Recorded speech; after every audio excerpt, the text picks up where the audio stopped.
as we know, Thanos, this weekend is Crown Jewel. That's what it's all about. And we like to do our predictions competitions, just for a bit of the own personal feud rivalry between us as brothers. So are we ready to have another go at it and see who's going to come out victorious this time? Let's do a predictions comp. All right. Well, we're going to start off with the World Heavyweight Championship match between Seth freaking Rollins and Drew McIntyre. I know where I'm leaning on this one, Thanasi, but I'm going to throw it to you first. How do you see this one playing out? As much as I would love to see Drew McIntyre win, there's a part of me here that sees McIntyre going properly heel after this. And what that means is he can't win it because Damian Priest is holding the briefcase. So I think if anything, it's more likely that we're going to get a cash in on at Crown Jewel. I don't know if that's necessarily going to happen, but my safest way to go is that Seth Rollins does win this match, potentially does not walk out of Saudi Arabia as champion, but certainly does win the match. I completely agree with you. This is the first time in a little while that I'm actually backing Seth in the match. I would like Drew to be world champion again, but something just tells me that it won't be here. All right, well, we're in agreement there, so let's see if we also agree on the next one, which I have a suspicion we might, and it is the fatal five-way match for the Women's World Championship between Rhea Ripley, the champion, against the challengers Nia Jax, Shayna Baszler, Zoe Stark, and Raquel Rodriguez. Now, we've said already before that we're not a fan of five-way matches. It feels like they just haven't bothered to create a story between competitors. And honestly, for that reason, I feel like it just does not make even 1% sense to have anyone win besides Rhea Ripley. Yeah, I wish I could put it better than that, but I seriously can't, and that is why I'm also going for Rhea Ripley to retain. Okay, so we're still deadlocked. We're still deadlocked. The next match we have is the US Championship match between Rey Mysterio and Logan Paul. Now, this one is quite an interesting proposition, all things considered, don't you think? It is an interesting proposition, but I do feel like we're going to fall into the same trap because, as we've just done, this segment on the podcast, the SmackDown review, it does seem as if we're really going to be putting this strap on Logan Paul. We're going to be strapping a rocket to the bloke in order to get those many, many valuable views and viewers. And my prediction genuinely is that it is going to be Logan Paul winning at Saudi Arabia. And I do think that later down the track, LA Knight will take that strap off him. But I do think that he's being set up to defeat Rey Mysterio. Probably not clean, because Rey Mysterio does have the LWO to help him. But this is where I see it going. Well, I think Rey's going to retain. I think there is a good story that could be told with Logan getting it. And quite frankly, as Aussies, I've never really cared that much about the US Championship. Huh. So, for my money, it's like, yeah, give it to Logan, whatever. Like, to me, that's the appropriate title to give to him. That doesn't feel like it's affecting anything else really for us. At least that's how I feel about it. Yeah. But I still think for some reason Rey's going to retain just because I feel like Logan probably doesn't want to commit to a schedule. And you have to think that if he's only going to have it for a week or two, then does it matter? That's an interesting point that you say, because what if he actually does lose the belt? What if he wins it here but loses the belt on TV to LA Knight? What if he's actually used as a transitional champion? It is possible. Yeah, but I'm not a fan of transitional champions, to be honest. That's fair enough. I see your point of view. All right. Well, from going from the American title, we're now going to go into the American Nightmare. So it's Cody Rhodes versus Damian Priest. How do you feel on this one? Look, this is singles action. If there were a championship involved, there'd probably be other considerations to make. But it is fair to say that Cody has been built up as super strong. And I think that pulling into this idea of a potential cash-in, like we mentioned before, of Damian Priest cashing in on Seth Rollins, if he's frustrated at a singles loss, he could come back at the end of the night in order to win his pride back, and by winning that, thereby winning the championship. So I think I am going to have to go with the American Nightmare winning this one.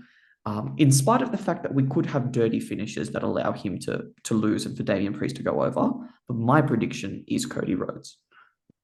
I think Priest's going to win via dirty tactics or interference.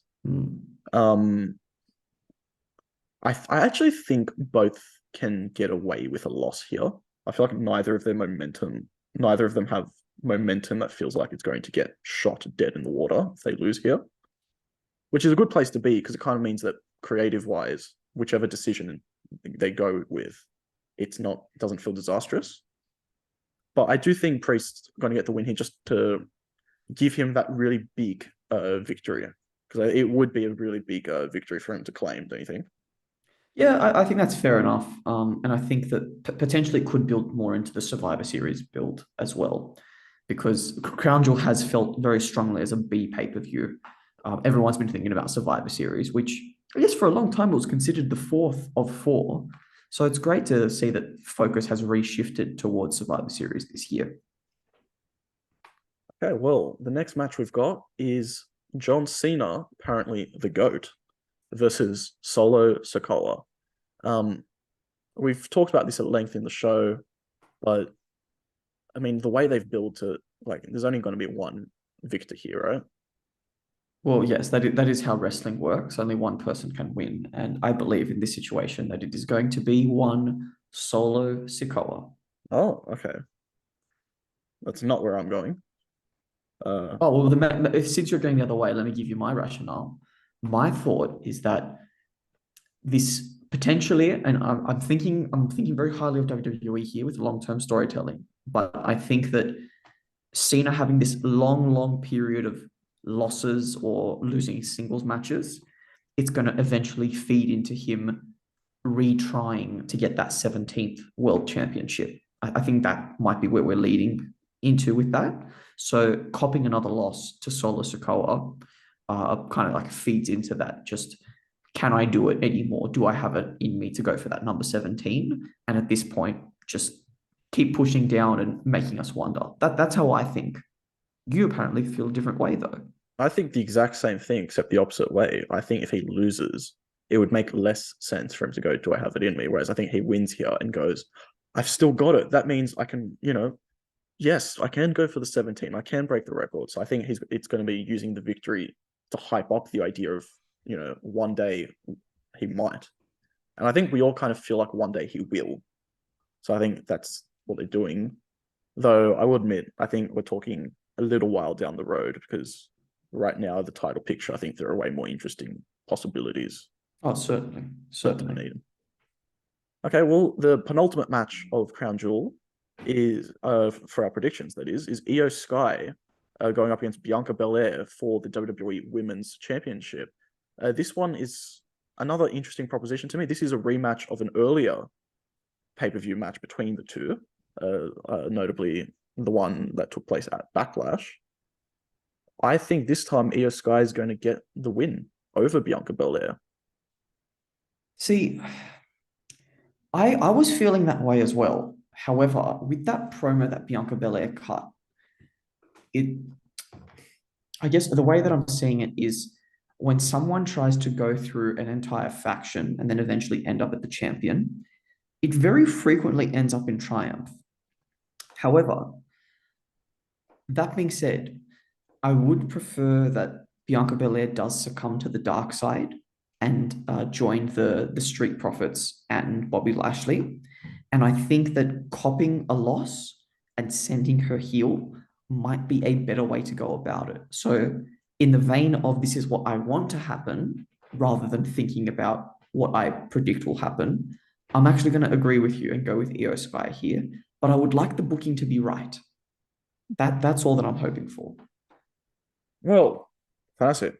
This leads us into the main event, which is our tribal chief, Roman Reigns, versus the megastar, L.A. Knight.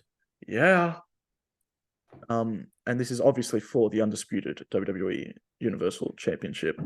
This is one of those matches where I know in deep down exactly how it's going to play out, but wouldn't it be so out of nowhere and just kind of wonderful if LA Knight actually did achieve the win? Have you seen all the I think they're AI generated or photoshopped images online of people showing a graphic of LA Knight hoisting up the undisputed title in a crown jewel venue? Have you been seeing those? Because it just seems like the whole world is on board with exactly what you've just described. We'd love to see LA Knight become world champion. Um, but it is exactly like you say, it's that conflict between the heart and the head. As much as we'd love him to be world champion, you just can't you can't accept the idea that he's going to be the one to defeat Roman Reigns and at Crown Jewel, no less. Right? It's just it's gotten to the point now where Roman just has to lose at a WrestleMania, and this is not WrestleMania. As much as they try to make it seem like it's on that level, this is a super glorified house show, and Roman Reigns will be retaining. It's like one of the three certainties of life: death, taxes, and Roman wins. Especially in Saudi Arabia.